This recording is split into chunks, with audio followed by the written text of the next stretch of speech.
Hey, and welcome to video number 3. We're going to talk about understanding Paint.net's features and tools so that you can get fully acquainted with how Paint.net works, what kind of features that they offer, so that you can dive in with video number 4 to 9. Just gets easier and easier from that point. So with that said, let's go ahead and get started. Before I move into this area here, I want to talk about the links at the top. So this is pretty self-explanatory, you save file and so forth, and editing is pretty self-explanatory. But when we move into the view section, this allows you to zoom in and out, and of course there are shortcut keys. I prefer to use the shortcut keys to zoom in and out. You can see the actual size. Let's say you're zoomed in and you want to see the actual size. You can do that.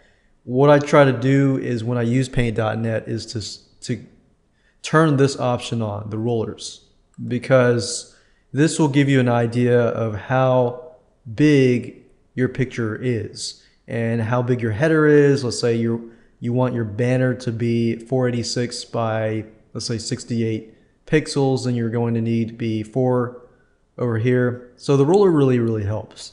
So when I get started, I try to turn the ruler on, and you can change the measurements between pixels, inches, and centimeters, but by graphics, usually graphics are measured by pixels. So I just keep it at pixels by default. Under the image section, you can crop to selection, but this will only appear if you have an image. So if you want to have an image and you want to crop it, then you can do that. So let's say, for example, that I make this black and I want to, let's say, crop the selection. So I would just click on this. Let's say that I just want that little itty bitty rectangle. Then I just click on image, crop the selection. What that does is it just takes out everything and it removes everything but it removes everything but that little area that I selected. But I just wanted to show you that. Resize is, of course, resizing the image. Canvas size is, of course, the whole canvas. If I want to flip the image horizontally, I can do that here. I can do that vertically. I can rotate it clockwise, counterclockwise. I can rotate it 180 degrees and so forth. And you can flatten. Flatten means that, let's say you have layers. You have 10 layers on top of each other, and you just want to turn all those 10 layers into one image. You can do that by flattening it.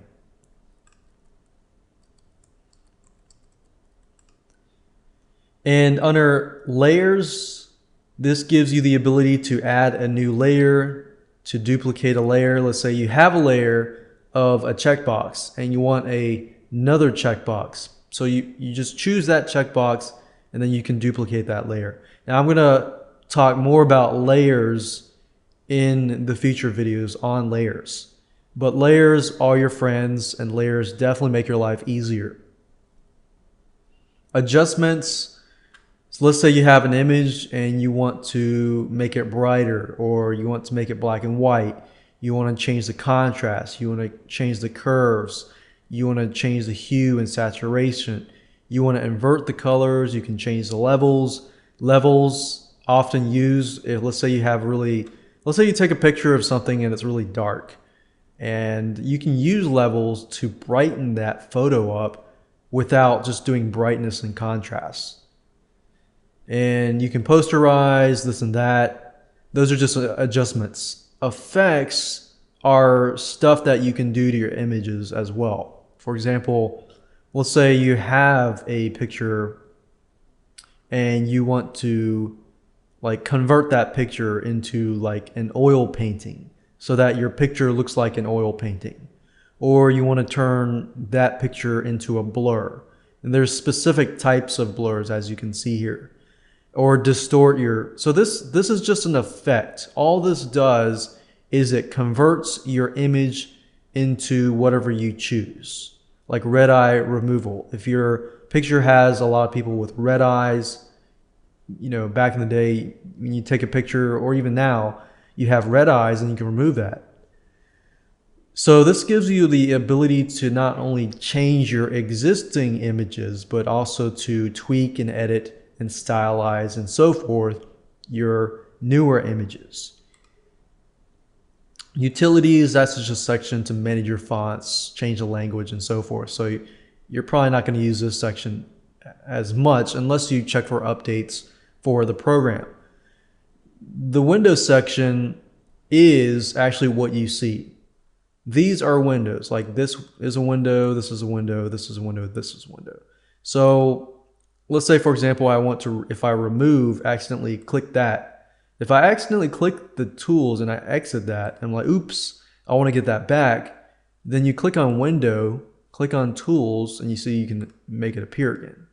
So if you lose that, don't worry. All you have to do is go under the tools section and then click on that. So as we can see right now, the tools, the history, the layers, the colors are all open. And you can do that too, but that's not necessary. Now, if you were using, of course, Adobe Photoshop and you clicked on Windows, you would see a large list of windows, like action scripts and this and that. But if you're trying to do the basic stuff, you're not really looking to, you know, create a website and this and that, and just do basic graphic editing, this is pretty much what I use. And I've been doing graphic editing for a long time. But in terms of something quick and easy to do that does not cost any money, this is a great tool. And what I like most about it is it has layers. Now, let me now go through each of these windows now that I've discussed to you basically this stuff here. This is the tools box. So you're going to use this tools box a lot. And if you've used even Paintbrush or even the basic paint, you know what these tools are all about. Well, with Paint.net, it actually goes beyond just basic tools. Like if I click on the rectangle here, you'll see these drop-down menus at the top. And if you click on that, you can see the list of tools, but you can also see like selection mode and this and that. So you have other abilities within that selection mode. So selection mode just means that, you know, you select something, kind of like what I did earlier. And then this here is just like a mouse cursor that allows you to drag and drop and move things around. And if you ever make a mistake, then you can click edit and undo. Or if you click Control Z, which is a shortcut I like to use, because let's say you make a bunch of mistakes and you want to go back. Another thing you can do is look at the history. For example, as you can see, watch carefully as I do stuff.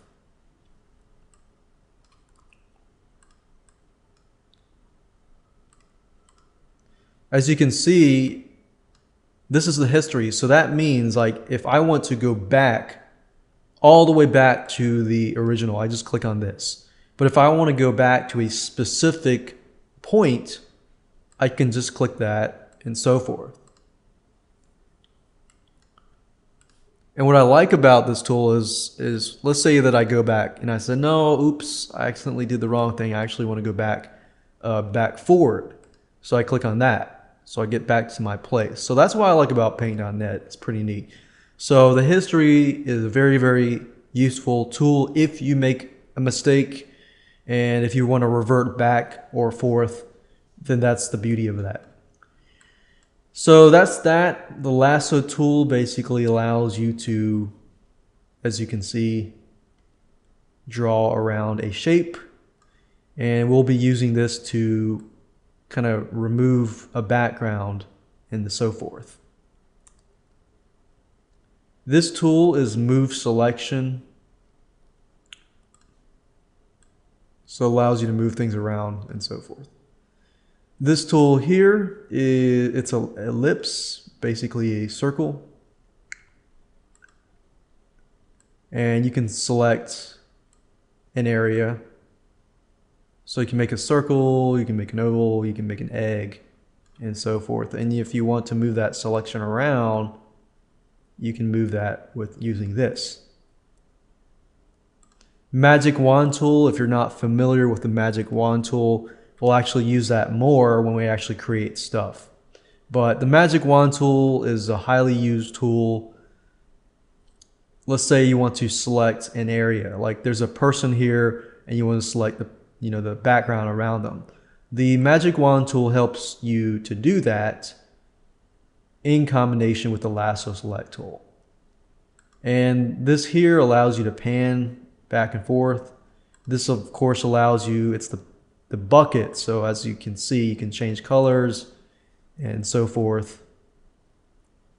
Gradient basically allows you to create gradients. So you have solid colors and then you can have gradients here. So let's say, for example, I just wanted this piece over here. So I could take the lasso tool and just take that out here. I could do something like crop selection, and there we go. So that's a gradient tool. This is the paintbrush. This of course allows you to paint. And this of course allows you to erase. And of course you can increase the brush if you want to, simply by going up here. So if you've noticed a pattern here, every time I choose an option, you want to look at the top here because there might be other options up here. This is the pencil tool, basically like the paintbrush, but it makes it thinner. This gives you the ability to pick colors on the page. So right now it's white, but let's say for example that, I fill it in with this color and then I, make this color into, let's see, yellow. And then if I were to use this color picker tool and it was that color and I wanted to make it this color, all I would have to do is click on it and then it would turn whatever I point my color picker to, it would turn that color into that color. So then I can use that color. This is the clone stamp. Basically just clones the areas. Recolor gives you the ability to recolor areas, but we won't use these tools as much. This is the text tool, of course, which gives you the ability to create text and so forth.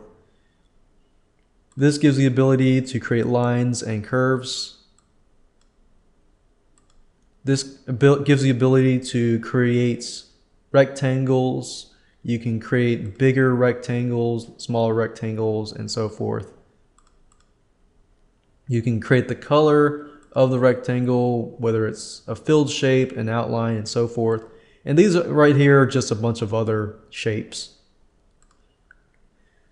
So we talked about the history, we talked about the tools, we talked about colors indirectly by showing you how to use it, and layers, we'll talk more about layers later on. But as you can see here, this is one layer here. Layers will make your life a lot easier. So that's pretty much it. As you can see, it's very, very simple to use. So with that said, let's move on to video number 4.